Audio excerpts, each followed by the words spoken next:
Là, ce qu'on voyait déjà l'autre jour, hein, euh, on dit bien qu'il y a une grosse différence. Donc React, il utilise un virtual DOM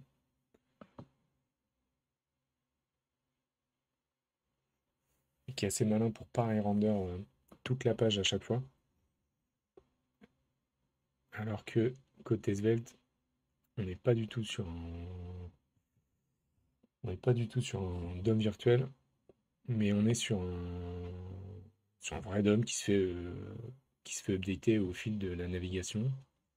Et ce qui est mis en avant, bah, c'est que Svelte est là pour te builder et te générer un JavaScript très optimisé. J'ai pas été voir ce qui se cachait dessous, mais en tout cas voilà, c'est les majeures différences entre les Svelte et React.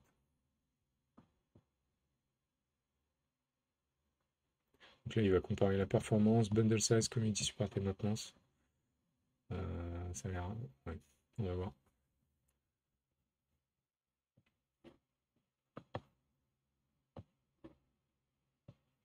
Donc Svelte, déjà, il faut savoir que c'est bien de le rappeler là. C'est vraiment fait pour avoir quelque chose de rapide, très performant. On l'a vu d'ailleurs hein, lors du dernier shot, que c'était conseillé pour faire des applications petites, voire moyennes, mais qu'il fallait garder à l'idée que c'était vraiment pour avoir quelque chose de rapide, de très léger. Donc ça répond par exemple à si vous avez une application qui est très utilisée dans des pays en émergence, je sais plus comment, des pays émergents qui n'ont pas forcément une grosse connexion, ou des gens qui voyagent, qui sont dans les transports et qui ont une faible connexion, voilà, ce genre de choses. Donc, pas à conseiller pour n'importe quelle utilisation front. Donc là, il va comparer les deux. Ah ouais, la comparaison est uniquement. Il n'y a pas de petits graphes.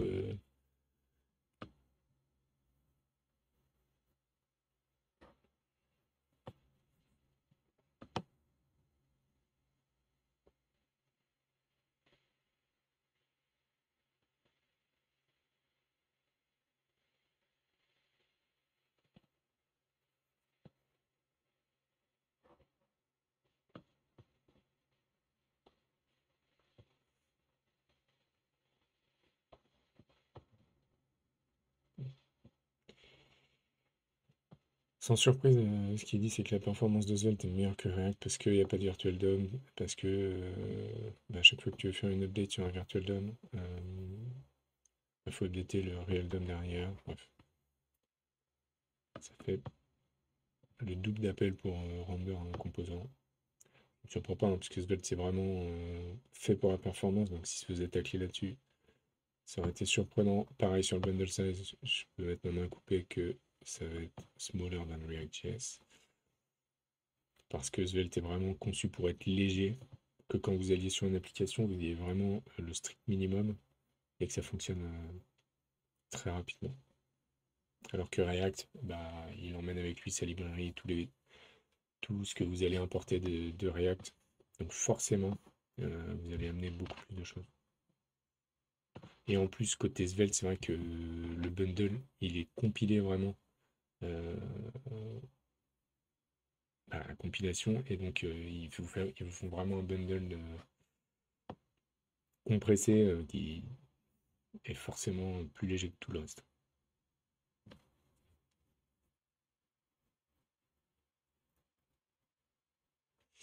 Alors ça m'intéresse du coup. C'est un partie support. Donc là, ça va être, j'imagine, un peu tout ce qui est tout l'écosystème autour de ces deux choses. Alors là, j'imagine que React va être gagnant.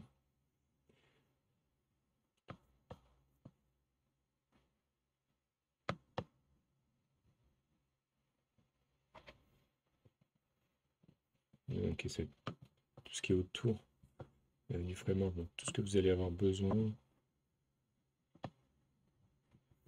Ouais.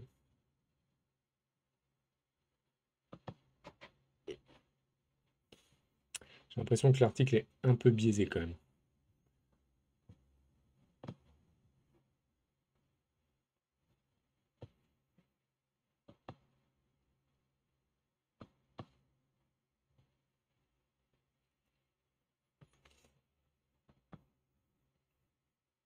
Ça, c'est intéressant, je savais pas. Tous les composants que vous faites sur Svelte, du coup, ils sont en point Svelte. Et vous n'avez pas à les exporter. J'avoue que ça, c'est des fois un peu chiant et ça paraît un peu rébarbatif. Et source de génération d'erreurs quand on fait du développement, d'oublier d'exporter ce qu'on est en train de faire dans les composants. Et là, ce qu'il dit, c'est que Svelte l'exporte tout seul. Vous n'avez pas besoin de le faire. Ça, c'est plutôt pas mal.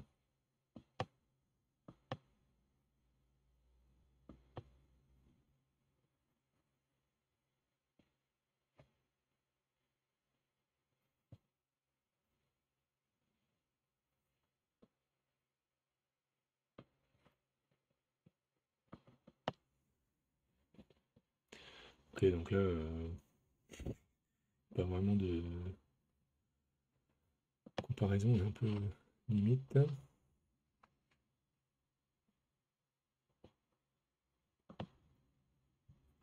j'imagine que pour la communauté, c'est évidemment React qui gagne, puisque c'est très gros. C'est vite utilisé, c'est quand même un peu mainstream depuis très longtemps. Alors que Svelte, c'est quand même plutôt nouveau.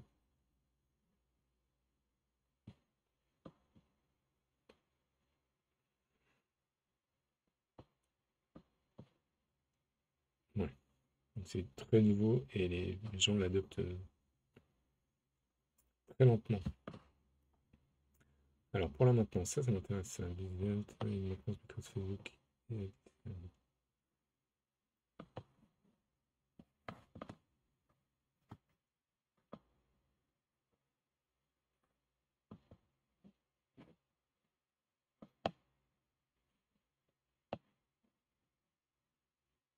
Donc j'ai l'impression que ça va être très orienté quand même, parce que on vous dit qu'il y a quand même Facebook derrière React.js, donc c'est un framework qui est très maintenu, où on vous propose de nouvelles features assez souvent, des grosses features. Et on vous dit que Svelte, ils ont aussi une bonne maintenance. Ok, j'ai du mal à comparer Facebook, l'impact que peut avoir Facebook sur une communauté Svelte qu'on vient de nous dire qu'elle était assez faible et bon. Alors ça, je pense que c'est la question que tout le monde devrait se poser tout le temps. Je vois trop sur internet de choses où on dit React c'est mieux, Angular c'est mieux. En fait, il n'y a pas de mieux ou pas, ça dépend quand est-ce que. Enfin, pourquoi vous allez utiliser le techno. Comme les gens qui diraient que un PC portable c'est mieux qu'un PC de bureau, ou un PC de bureau c'est mieux qu'un PC portable. Mais je travaille tout le temps depuis un train, un PC portable pour moi c'est plus intéressant qu'un PC de bureau par exemple. C'est un peu pareil pour la tech à mon sens. Et c'est ça qu'il faut essayer de comprendre, c'est justement quand utiliser quelle techno. Parce que si elles existent toutes et qu'elles sont toutes différentes et qu'elles répondent à des besoins différents, et donc il y en a qui ont très peu de. Ouais, qui ont assez peu de différences. Oui, par exemple, si je prends du Java et du .NET Core, bon bah, à part devoir développer en Java, en Kotlin ou en C Sharp, pas une grosse différence. Vous allez compiler quelque chose et le lancer sur un serveur. .NET Core comme Java, alors, vont pouvoir se lancer sur n'importe quel OS. Après, sur Java, il y a une JVM. Sur le .NET Core, je sais plus trop, mais je crois que ça embed, enfin, ça embarque avec lui ce qu'il faut pour que ça puisse runner. Mais bon, on n'est pas sur quelque chose de très éloigné. Qu'après, il y a aussi un peu d'affect. Mais pour en revenir à Svelte et à React, que nous préconise cet article?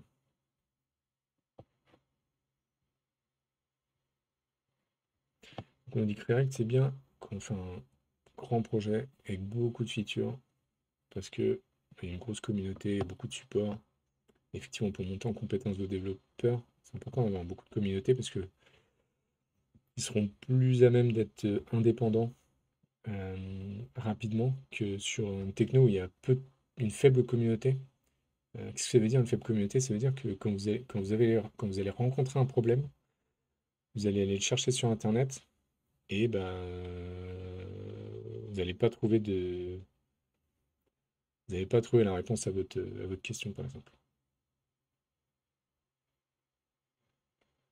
Et donc, bah, ça va nécessiter d'aller un peu plus loin, d'approfondir nos connaissances dans le framework euh, pour y répondre. Ce qui est bien aussi, hein, mais du coup, à monter en compétence, c'est plus compliqué. On dit que Svelte, c'est plus c'est pour des projets de taille plus petite. Bon, il nous dit exactement le contraire. Il me demande si cet article n'a pas été écrit par une IA. Ça utilise moins de code, c'est plus léger que React.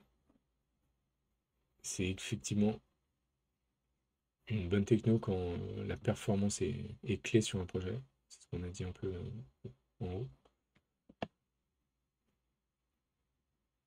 Donc là, c'est là que j'ai du mal à suivre moi ça, c'est que on nous dit que Svelte a une courbe d'apprentissage qui est meilleure que React pour des gens qui n'ont pas beaucoup d'expérience avec JavaScript. Ça, j'ai vraiment du mal à comprendre parce que pour moi, c'est quand même pas simple, mais ok, pourquoi pas. Il faudrait qu'on s'y frotte. On va essayer de chercher un peu cette courbe d'apprentissage et voir quoi apprendre pour Svelte. Bon, là, on nous dit que Svelte c'est bien pour créer des interfaces dynamiques, mais en React, pareil.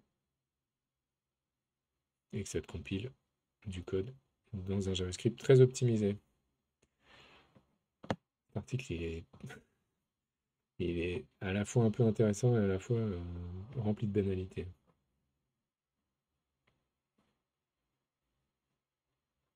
Donc si c'est la performance et le code optimisé qui est important, alors allez sur Svelte. Sinon, en gros, si vous en foutez de l'optimisation et que vous allez avoir une grosse application, une complexe application, une application complexe, allez sur React. Si vous voulez des interfaces dynamiques, allez sur Svelte, ça je comprends pas. En React, tu fais des interfaces dynamiques aussi très facilement. Ouais, je comprends pas trop ce point de vue-là.